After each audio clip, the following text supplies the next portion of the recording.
So lelo date ndi 25 March 2026 date imene. Koma tikatenga date ya nkhondo kuti lero ndi tsiku la namba chani ndi day 26. Chifukwa remember kuti nkhondo ija inayamba pa 28, right? Inayamba pa 28 February. So lelo ndi 26 ya nkhondo. Channel wa Malawi and cameras akuluakulu pepani kwambiri panaleka vuto kamagetsi. So we are still trying to fix it, and yeah koma zitheka zoseko sodandaula yayi koma still to ma update akumakhala to intact kuonetsetsa kuti ichi kuchitika ndi chani. So pano mosataya nthawi tiyang'ane ku mbali zonse ziwiri pa nkhani yokhudzana ndi diplomacy kapenanso kuti nkhondo pa battlefield. Yes, diplomacy pa nkhani yokhudzana ndi kukambirana kuti zikuyenda bwanji.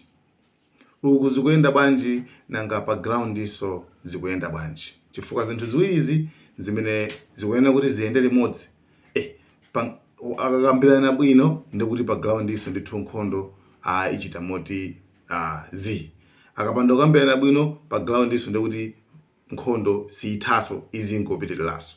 So mosataya nthawi tiyang'ane pa nkhani yokhudzana ndi pa ground kenako tibwereraso ku diplomacy. Yeah, so pa ground pakuoneka zoti dzulo yes Israel ndithu inapita ku Iran kupanga attack kupanga ma strike mu Tehran komanso Isfahan komanso ndi madera ena onse ozungulira mpakana iwowa ndikaphaso residential ndikaphulisaso ku residential area kunthu kokhala anthu ndikumene anakaphulisanso ndithu mtsogoleri wa nyuwani amene analowa m'malo mwa Ali Larijani amene anali top security, munthu amene ama strategist oyika chilichonse mndondomeko kuti ichi khale apa. So yeyoja Ali Larijani ataphedwa anakamusankha ameneyo Mohammed Bakir Zulgadir. Ngati dzina ndakwanitsa ndoti za popo ndikupanga improve. Yeah, so amene ndithu dzulo ndithu waphedwa ndi ma Israel. Pambuyo kuti ma Israel anakana kuti ifetu a Trump akuoneka zoti akufuna ndithu azipitiliza kukambirana ndi Iran komanso kuti makamaka azituluke zinthuzi. Koma ife ngati Israel nkhondo iyi ndithu tifuna tipanikize ndithu tipanilire mpaka ndithu tikayimalize. So iyo ndi nkhani ya pa ground. So iyo yamba imene. Number 2 tingolowa ku diplomacy kuti zokambirana anthuwa zili pati nanga akuziyendetsa bwanji. Iyu nkhani ndi mumucha aliyense ali pakalikiliki kufufuza kuyang'ana kuti Trump kuti akukambirana ndi ndani, zokambiranazi akukambirana ndi ndani, komano still sizikudziwikabe kuti Trump akukambirana ndi ndani. Yes, a Trump analengeza kuti ifeyo tikukambirana ndi anthu a dziko la Iran kuonetsetsa kuti nkhondo iyi ithe chifukwa we want to make a deal. Tofati pange deal ndithu and ukumene koso kuyani koso akufuna kupanga deal. Koma apampani pali vuto chifukwa ku Iran akuona kuti ifetu palibe amene akukambirana ndi Donald Trump. Trump akuti ife tikukambirana ndi munthu wina ake kumene koko ku Iraniko, and zikuoneka zoti zikupsa ndithu moti pompano deal itheka. So a Trump ndithu akumasintha maganizo zizungu zawo apasilengane kuti chichewa koma chizungu chawo chikumasintha nthawi ndi nthawi kuti akuluakulu inetu pano chimene ndikufuna ine ndikufuna kuti pa Strait Hormuz mukatsegulepo. Mukakapanda kutsegula ndikuti maphanga ndikuti ndikuonetsani mbonaona. Kenako Iran nkungema pa position yake kuti ife sititsegula, iweyo panga zimene umatha. Trump ndikupirisa ndikuaphulitsira ndikuauza anthu kuti tiyenisoni tikadusa pene pajapo osadanda ife ndife ma super power kapa kuti ife ndife ma super mahel ena kuti ma super glue nde tikadusa pene paja komano nkupeza zoti Iran kozuri yesani kudutsa komano kukanikabe kenako ndikupereka 48 hours iya apa ndikupaseni 48 hours pamene 48 hours ikuyandikira kutha akuti basi ndaperekaso 5 days koma chimene chachitika pa munthawi imene amati tapereka 5 days mtolankhani wina anazafunsa kuti akulu makamaka tennis makamaka chikuchitika chiyani pankhani khuza ndi pa Strait of Hormuz Trump anayankhula kuti pamene pajapo ndikufuna ine nzipangapo control komano osati ndekha ine ndi supreme leader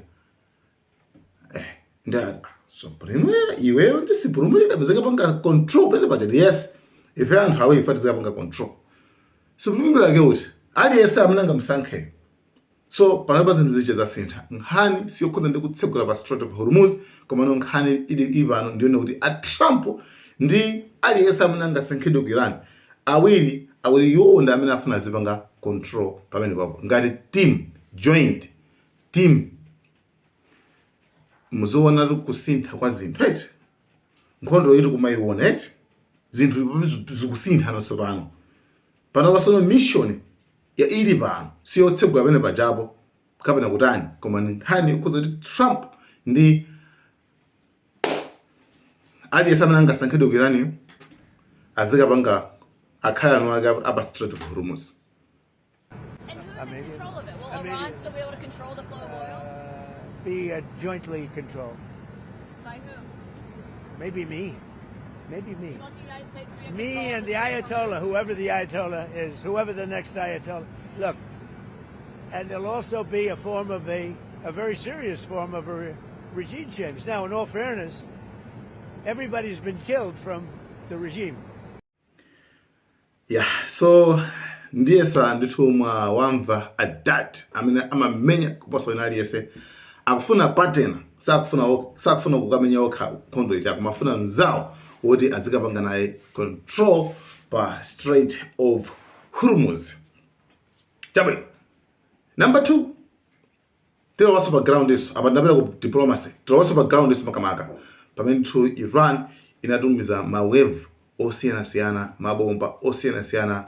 This is what's left of a civilian ku dziko lija la Israel ndithu ndikuvulaza anthu okwana 6 ndikuphwasulaso ndithu manyumba zinaso pakati pano pali kusintha pang'ono chifukwa Israel yambano kumaonetsa kumalola kwa anthu pang'ono kuti atha kumaonetsa kuti apa makuti koma ndi cholinga chofuna ndithu kuamema anthu yes cholinga chofuna kuamema anthu pa zinthu zoyi kuti anthu awajoine kuti tenazo guys taona nimene achichitikira papa taona nimene achichitikira papa tenazo bafunika timenye nkhondo kapena apo yayi apafuna pange play victim mina amachitira muja kubasa kuti tionani ife tikuvutikira tionani pamwe pachisamaonetsa mwamba nopasopano ayambano kuvomereza sopano kuonetsa mutha kuona tu zinthuso pang'ono ndithu ziyamba kusinthaso pa ground chabwino so pa ground sipa kusintha kwenikweni pankhani kukhuzana ndi mabomba kusinthana mabomba ukuso komano mawu ndi mmene sopano mukusinthidwa pa ground mabomba ndi omwewo ndithu sakusintha koma pakamwa mpamene pakumatani pakumasintha chabwino zifukwa zina zimene ndithu dziko la Israel komanso America mayiko amene wazifukwa zina zimene apitira ku Iran kuti akaphwasule imene kuchako nkhani ikulu ina ikhuza ndi regime change kusintha boma. Trump akuti mukuganiza kwawo mukuona kwawo kuyani kuja kuti boma apa pasintha regime change ndithu yachitika mene akuonena iwo akuona zoti regime change rani yachitika. Iran, can you give us any more sense of who exactly in Iran it is, either Witkoff and Kushner and others are speaking with? Yeah, we had, I hate to say this in front of these young people, they're not children. I spoke to most of them, they sound like adults to me, even though they are sort of children, right? They'll always be your children. But I hate to say it, but we killed all their leadership, and then they met to choose new leaders, and we killed all of them. And now we have a new group, and we can easily do that, but let's see how they turn out. We have really regime change. You know, this is a change in the regime because the leaders are all very different than the ones that we started off with. That created all those problems. So this was, I think we can say, Jason, this is regime change, right? Remember, nthawi nake ndithu ndinakuwuza ndikankhani ka munthu wamisala amene adapita pa mjigo kuti akapemphe madzi kuti akamwe. Koma atapita pamene paja anaona kuti ineyo anthu awa ndikawuza ndibwere ndikapuyano ndimwere madzi sandiloleza. Komanso sandiloleza kuti ndimwe madzi pa mjigo pamene papa. Koma chimene ndingapanga ine ndingowanamiza kuti uku akugawa ndithu kuti truck cha nyama agawa nyama. So ndingowawuza anthu aja akapita ine ndimwe chani ndimwe madzi aja mwaufulu. So iye anangofika akuluakulu pachinsewu pansewu papa akugawa nyama pachipembe chitrekitala. Azimayi woza amanele pa mjigo anathamangira kuti anthuso ammodzitsa namba kuthamangira kuti kumene kuti akatenge nawo nyama akalandire nyama. Koma wamisala pokapoka ataona kuti anthu ambiri ndi akupita kuti akupita akalandire nyama. Nayenso anazipanga convince, nayenso anali convinced mamweni kuti anthu osewa kupita kumene kukhala abodza. Nkuthekadi kwenye alandirisadi nyamali nkuthekadi fatana mmene athamangira anthuwa kuthekadi akuwalandirisa nyama. Inenso ndipita kuti ndipita kumweko ndikalandira chani ndikalandire nawo nyama. Kuyiwala zoti bodza limene lili analivika ndiyeyo kuti yani akuwalandirisa nyama. So I think zikufananso ndi Donald J. Trump amene ndithu mutu wake kuoneka zoti sikugwira bwinobwino chifukwa iyeyo akuzipanga convince panopa akuzipanga convince akuziuza yekha muno kuti akwakulu akuti Jim Che tasinatume kuchibomaro nangase tinaphajawa I mean nde panopa amatitha kuona kuti boma lasintha kuno kuti titha kuona kuti boma lasintha pamene kudziko la Iran akuona kuti Trump akukambira na yekha ndi yekha iyeyo ndi yekha. Do not call your defeat an agreement. The era of your promises is over. Today, the world has two fronts, truth and falsehood. And every freedom-seeking person will not be deceived by the waves of your media. Has the level of your internal conflicts reached the point where you are negotiating with yourselves? There will be no sign of your investments in the region, nor will you see the previous prices of energy and oil until you understand this. Akambira anthu awiri iyeyo ndi Trump yemwe koma sakukambira ndife. Anthu aku Iran akumutchula Trump kuti ndi munthu wamisala amene azindikira too late, azindikira patsogolo kuti mwakuti kuti alipira heavy price. Hopefully the madman in Washington, someone will force him to comprehend that the price that he will pay for this is beyond imagination. But Iran is prepared. Iran will not back down.